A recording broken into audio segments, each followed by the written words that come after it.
আমন্ত্রণ জানাচ্ছি বাংলা চ্যানেল সংবাদে। সঙ্গে আছি আমি মুশফিকুর রহমান। শুরুতেই দ্য জেনারেশন সংবাদ শিরোনাম। পর্যটকদের আকর্ষণের কেন্দ্রে ভাস্বর স্ট্যাচু অব লিবার্টি। দায়িত্ব গ্রহণের প্রথম দিনটি স্বৈরশাসক হিসেবে কাটাবেন ট্রাম্প। ২৭ বছরের ক্যারোলিন হচ্ছেন হোয়াইট হাউসের প্রেস সেক্রেটারি। ব্যাপক হারে অ্যাটাক ড্রোন উৎপাদনের নির্দেশ কিমের। এবং জোড়া গোলের পর রেকর্ড গড়ে দলকে জেতালেন রোনালদো। শুনছিলেন দ্য জেনারেশন সংবাদ শিরোনাম। এবারে যুক্তরাষ্ট্র সংবাদ। স্বাধীনতার অনন্য প্রতীক স্ট্যাচু অব লিবার্টি ভাস্কর্যটি স্থাপনের পর থেকেই আমেরিকার মুক্তি ও গণতন্ত্রের প্রতীক হিসেবে মুগ্ধ করে রাখছে পর্যটকদের।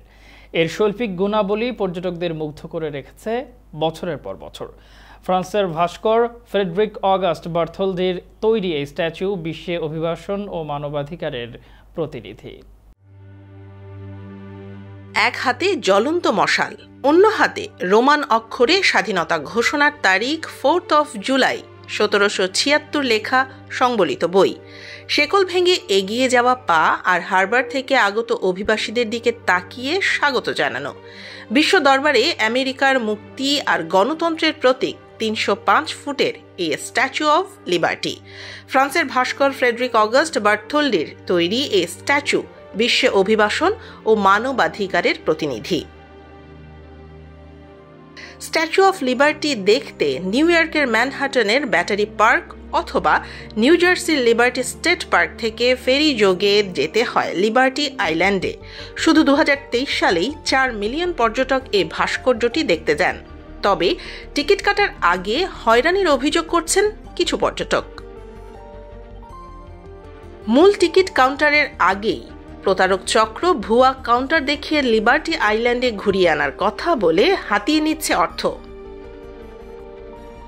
ফ্রান্সের ভাস্কর ফ্রেডরিক অগাস্ট বার্থোলদির ডিজাইন করা এই প্রতিকৃতি স্বাধীনতার রোমান দেবী লিবার্টসকে প্রতিনিধিত্ব করে। ফ্রান্সে নির্মিত এই স্ট্যাচু 1885 সালে আমেরিকায় আনা হয়। তখন এই প্রকল্পটি ফ্রান্স এবং আমেরিকার নাগরিকদের দানে অর্থায়ন করা হয়েছিল, যা দুই দেশের মধ্যে ঘনিষ্ঠ সম্পর্কেরও প্রতিফলন।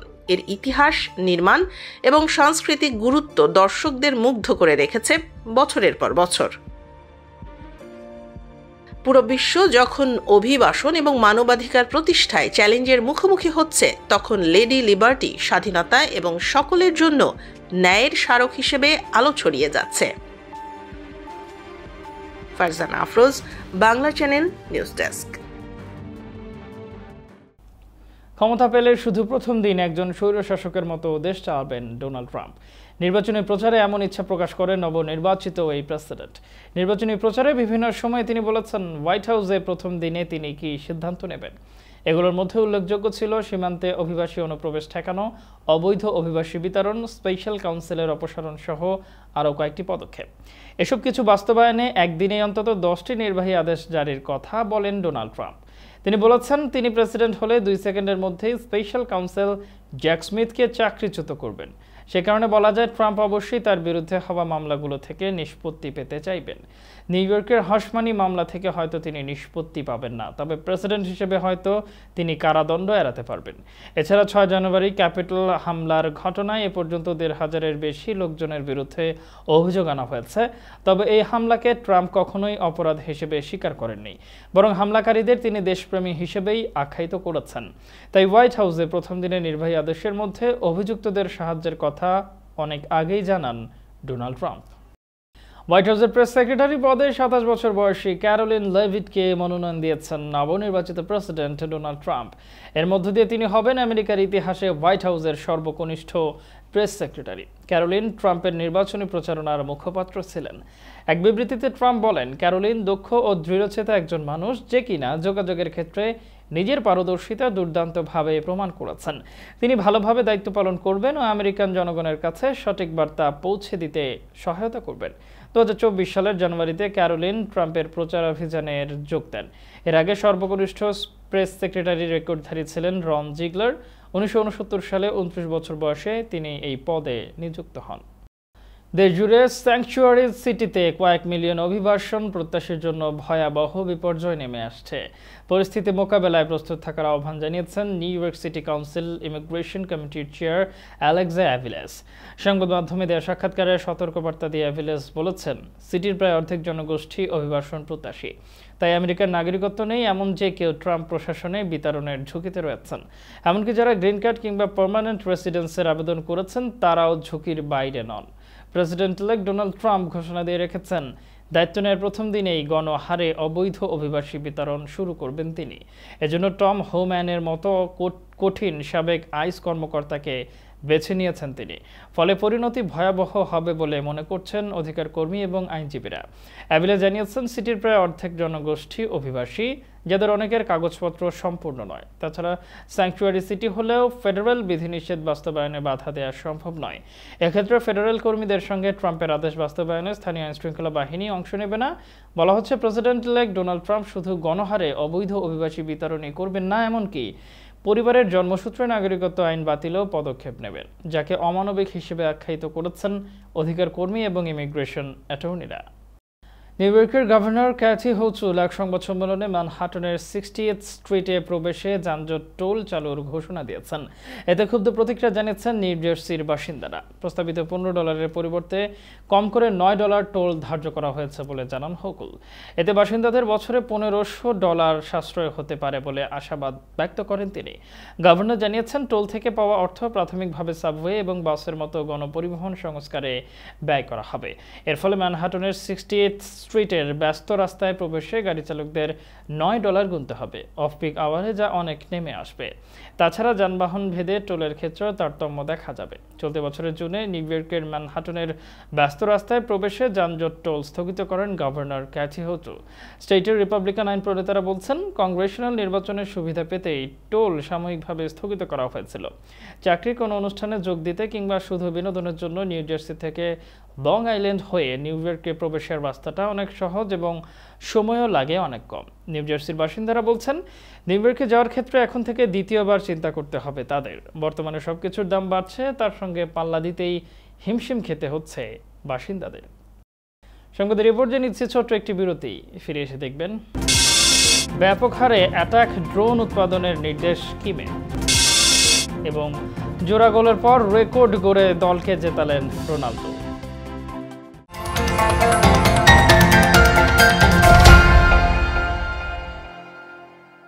আবহমান বাংলার রান্নাঘরের সেই সুবাস, সেই স্বাদ, মায়ের মমতা মাখানো খাবারের সেই অনুভূতি 90-এর দশক থেকে প্রবাসীদের ঘরে ঘরে দেশীয় পণ্যের স্বাদ এনে দিয়েছে স্বনামধন্য হক অ্যান্ড সন্স এবং নিউ হক অ্যান্ড সন্স। রাঁধুনি, রুচি ও চাষি ব্র্যান্ডের আসল পণ্য মানেই নিউ হক অ্যান্ড সন্স। গুঁড়া মশলা থেকে শুরু করে আচার, চাল, সব গৃহস্থলী পণ্য। স্কয়ারের পণ্য সামগ্রী যুক্তরাষ্ট্রে আমরা একমাত্র পরিবেশক। আসল পণ্য কিনতে নিউ হক অ্যান্ড সন্সের কোডিং দেখে কিনুন। নিউ হক অ্যান্ড সন্স, প্রবাসী বাঙালির বন্ধু। মেগা হোমস রিয়েলটি, স্বপ্ন আপনার, দায়িত্ব আমাদের। পছন্দের বাড়িটির জন্য আসুন আমাদের কাছে। Mega homes realty, buy, sell, rent, invest ও শর্ট সেল। আমরা ফোরক্লোজ থেকে আপনার বাড়ি রক্ষা করতে সহায়তা করি। Mega homes realty, commercial and residential real estate firm. আমাদের সাথে যোগাযোগের ঠিকানা Moinul Islam, 3211 35th Avenue, Astoria, New York 11106। Telephone 9175354131। Email moinul4@gmail.com। এবার আমাদের অ্যানিভার্সারিতে তুমি কি গিফট দিবে? সারপ্রাইজ। বলো না কি গিফট দিবে। বলেছি না সারপ্রাইজ।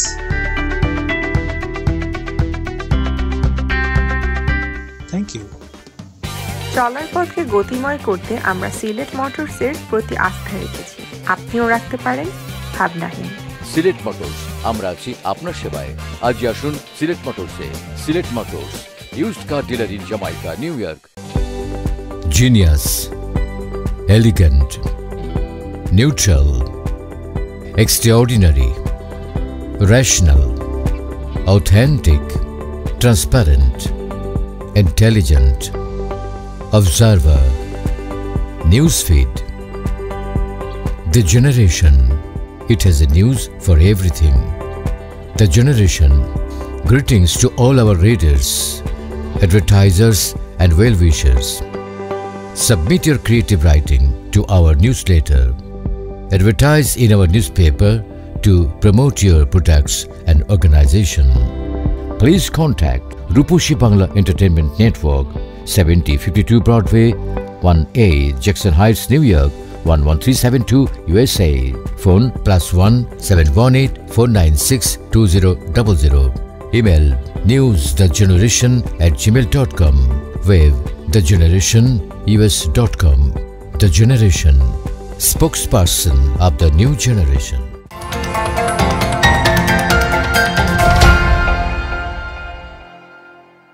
আবারও স্বাগত বাংলা চ্যানেল সংবাদে। এখন দেখবেন বাংলাদেশ সংবাদ। দারিদ্র্য, বেকারত্ব ও কার্বন নিঃসরণ কমিয়ে আনতে একসঙ্গে কাজ করার জন্য বিশ্ব নেতাদের প্রতি আহ্বান জানিয়েছেন অন্তর্বর্তী সরকারের প্রধান উপদেষ্টা ডক্টর মোহাম্মদ ইউনূস।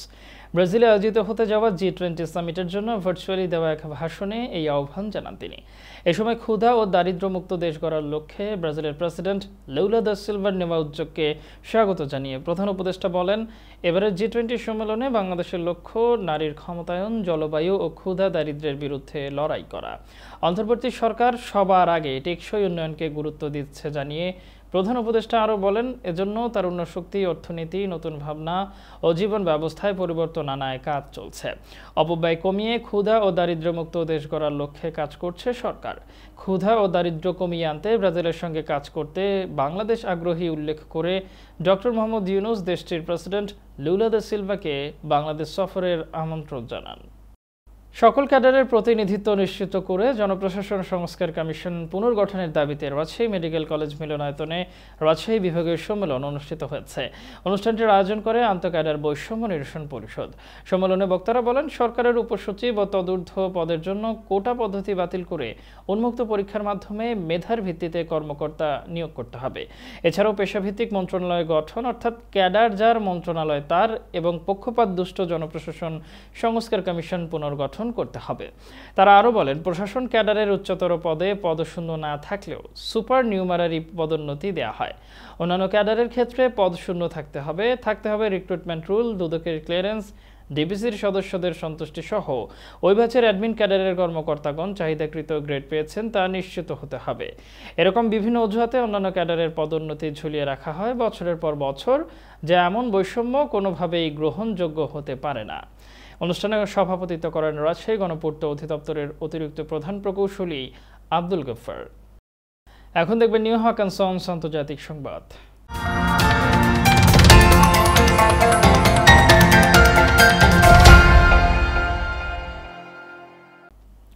ইসরায়েলের সদস্যপদ বাতিলের জন্য জাতিসংঘের প্রতি আহ্বান জানিয়েছে ইন্দোনেশিয়ার জনপ্রতিনিধি পরিষদ আন্তঃসংসদীয় সহযোগিতা কমিটি। এক বিবৃতিতে DPRRI এর চেয়ারপারসন মার্দানি আলী সেইরা বলেন, জাতিসংঘ থেকে ইসরায়েলকে বহিষ্কার করুন, কারণ ইসরায়েলি সামরিক বাহিনী পরিচালিত গণহত্যা অব্যাহত রয়েছে এবং আরও বেশি ক্ষয়ক্ষতি হচ্ছে। তিনি বলেন, শান্তি, মানবাধিকারের প্রতি শ্রদ্ধা এবং আন্তর্জাতিক সহযোগিতার উপর জোর দেওয়া জাতিসংঘ সনদ লঙ্ঘন করেছে ইসরায়েল। এর আগে আরব লীগ OIC শীর্ষ সম্মেলনে জাতিসংঘে ইসরায়েলের সদস্যপদ বাতিলের প্রস্তাব জারি করা হয়েছে, যেখানে ইন্দোনেশিয়া অন্যান্য দেশ ইসরায়েলকে বহিষ্কারের জন্য দৃঢ়ভাবে অনুরোধ করেছে। ভূমি ও সমুদ্রের লক্ষ্যবস্তুতে আঘাত হানতে সক্ষম অ্যাটাক ড্রোনের উৎপাদন ব্যাপকভাবে বৃদ্ধির নির্দেশনা দিয়েছেন উত্তর কোরিয়ার শীর্ষ নেতা কিম জং উন। রাশিয়ার সঙ্গে দেশটির সহযোগিতা গভীর হওয়ায় আন্তর্জাতিক উদ্বেগের প্রেক্ষাপটে এমন কথা বলেন তিনি। পিয়ংইয়ংয়ের মনুষ্যবিহীন আকাশ প্রযুক্তি কমপ্লেক্সের তৈরি বিভিন্ন ধরনের আত্মঘাতী অ্যাটাক ড্রোনের সর্বশেষ পরীক্ষা তদারকি করেছেন কিম। কার্যকরভাবে নিয়ন্ত্রিত ক্ষেপণাস্ত্র হিসেবে কাজ করতে পারে এগুলো। KCNA জানিয়েছে, কিম যত তাড়াতাড়ি সম্ভব একটি সিরিয়াল উৎপাদন ব্যবস্থা তৈরি এবং পূর্ণমাত্রায় গণ উৎপাদনে যাওয়ার প্রয়োজনীয়তার উপর জোর দিয়েছেন। উত্তর কোরিয়া গত আগস্টে প্রথম আত্মঘাতী ড্রোন উন্মোচন করেছিল। সামরিক বিশেষজ্ঞরা বলেছিলেন, এই সক্ষমতা সহ উভয় পক্ষ পারস্পরিক প্রতিরক্ষা চুক্তি স্বাক্ষর করায় রাশিয়ার সঙ্গে দেশটির ক্রমবর্ধমান জোট জোরালো হচ্ছে। এখন দেখবেন ফার্স্ট এড হোম কেয়ারের সৌজন্যে খেলার খবর।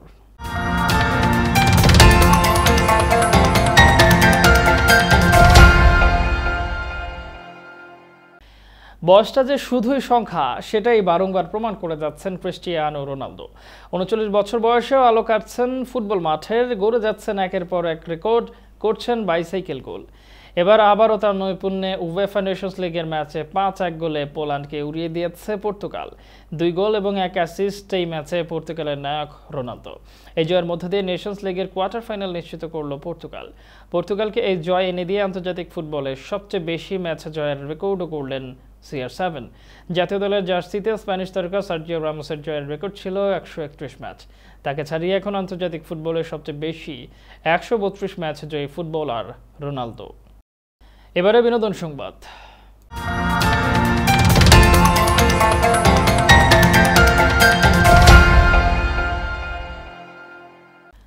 কনজুরিং ফিল্ম সিরিজ বা দ্য রিং হলিউডে এমন অনেক সিনেমা রয়েছে যা দেখলে ভয়ে রাতের ঘুম উড়ে যায় অনেকের। কিন্তু এমন কি কোনো সিনেমার কথা শোনাচ্ছেন যা দেখে না ফেরার দেশে পাড়ি জমিয়েছেন দর্শক? জেনে অবাক লাগলেও এমনই একটি অভিশপ্ত সিনেমা নির্মাণ হয়েছিল 60-এর দশকে। আনফ্রম নামের সেই সিনেমাটি এমনই এক সিনেমা। 1970 সালে নির্মিত হয়েছিল এই সিনেমাটি। ছবি মুক্তির জন্য অপেক্ষায় তখন পরিচালক আর প্রযোজক। তখনই ঘটে বিপত্তি। বিভিন্ন চলচ্চিত্র উৎসবে তখন দেখানোর আবেদন করা হচ্ছিল এই সিনেমাটি। সব উদ্যোক্তাই ভেবে নিয়েছিলেন এই সিনেমা এক ধরনের ভৌতিক সিনেমা। ছবিটি সেন্সর দেওয়ার জন্য দেখতে বসেন উদ্যোক্তারা, আর তাতেই প্রাণ হারান তারা। একের পর এক উদ্যোক্তার কেন মৃত্যু হয় সে কারণ এখনও অজানা। এ ঘটনার পর অনেকেই দাবি করেন আনফ্রম ছবিটি দেখাই কাল হয়েছিল তাদের। এ ঘটনার অনেক বছর পরে মুক্তির আলো দেখেনি সিনেমাটি। এরপর 1988 সালে বুদাপেস্টের এক প্রেক্ষাগৃহে হঠাৎ করে চালু হয়ে যায় ছবিটি। ছবিটি শুরু হওয়ার কিছুক্ষণের মধ্যেই প্রেক্ষাগৃহের ভেতর দাউ দাউ করে আগুন জ্বলে ওঠে। আগুনে পুড়ে মারা যান 56 জন। এরপর আবারও প্রেক্ষাগৃহে মুক্তি বন্ধ হয়ে যায় সিনেমাটি। অগ্নিকাণ্ডের দুর্ঘটনার 5 বছর পর ক্যালিফোর্নিয়ার একটি প্রেক্ষাগৃহে দেখানো হয় ছবিটি, কিন্তু ওই প্রেক্ষাগৃহের দর্শকও দুর্ঘটনার কবল থেকে রক্ষা পাননি। তখন সে হলে অনাকাঙ্ক্ষিতভাবে দর্শকদের মধ্যে হাতাহাতি ও ঝামেলা তৈরি হলে 30 জনের মৃত্যু হয়। এবারে অন্যরকম সংবাদ।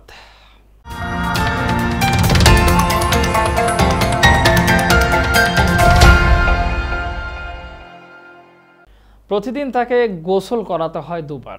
অন্যান্য খাবারের পাশাপাশি দিনে সে খায় 30টি কলা আর 20টি ডিম। 1500 কেজি ওজনের মহিষটি রীতিমতো হয়ে উঠেছে সামাজিক মাধ্যমের তারকা। মহিষটিকে নিয়ে আলোচনা এখন পুরো ভারতেই। হরিয়ানায় বাংলাদেশি মুদ্রায় 32 কোটি টাকার বেশি একটি মহিষ ভারত জুড়ে কৃষি মেলায় তোলপাড় সৃষ্টি করেছে। আনমোল নামের মহিষটির ওজন 1500 কেজি। পুষ্কর মেলা এবং মিরাটে সর্বভারতীয় কৃষক মেলার মতো ইভেন্টগুলোতে আলোচনার কেন্দ্রে উঠে এসেছে আনমোল। আকার, বংশ এবং বিচিত্র প্রজননের জন্য পরিচিত আনমোল সোশ্যাল মিডিয়া সেন্সেশনও হয়ে উঠেছে বলে জানানো হয় প্রতিবেদনে। আনমোলের পেছনে বেশ ভালোই খরচ করতে হয় এটির মালিক গিলকে। তিনি মহিষটির খাবারের জন্য প্রতিদিন প্রায় 1500 রুপি খরচ করেন, যার মধ্যে রয়েছে ড্রাই ফ্রুটস এবং উচ্চ ক্যালোরিযুক্ত খাবারের মিশ্রণ। প্রতিদিনের সাজসজ্জার মাধ্যমে আনমোলের স্বাস্থ্য বজায় রাখা হয়। মহিষটিকে দিনে 2 বার গোসল করানো হয়। বাদাম এবং সরিষার তেলের একটি বিশেষ মিশ্রণ এর আবরণকে চকচকে এবং স্বাস্থ্যকর রাখে। চিত্তাকর্ষক আকার এবং খাবার আনমোলের মূল্য নির্ধারণে বড় ভূমিকা রাখলেও গবাদি পশুর প্রজননে মহিষটির ভূমিকাই এত দামের মূল কারণ বলে মনে করা হয়। সপ্তাহে 2 বার আনমোলের বীর্য সংগ্রহ করা হয় ব্রিডারদের মধ্যে, যার উচ্চ চাহিদা রয়েছে। এর প্রতিটি নিষ্কাশনের মূল্য 250 রুপি এবং শত শত গবাদি পশুর প্রজননে তা ব্যবহার করা যেতে পারে। আনমোলের বীর্য বিক্রি থেকে এটির মালিকের মাসিক আয় 6 থেকে 7 লাখ রুপি। 23 কোটি রুপি দাম ওঠা আনমোলকে কিনতে এরই মধ্যে অনেকে আগ্রহ দেখিয়েছেন। তবে মহিষটিকে পরিবারের সদস্য হিসেবেই দেখেন তার মালিক গিল। এজন্য মহিষটি বিক্রি করতে চান না তিনি। এই ছিল বাংলা চ্যানেল সংবাদে। শেষ করার আগে দ্য জেনারেশন সংবাদ শিরোনাম জানিয়ে দিচ্ছি আরও একবার।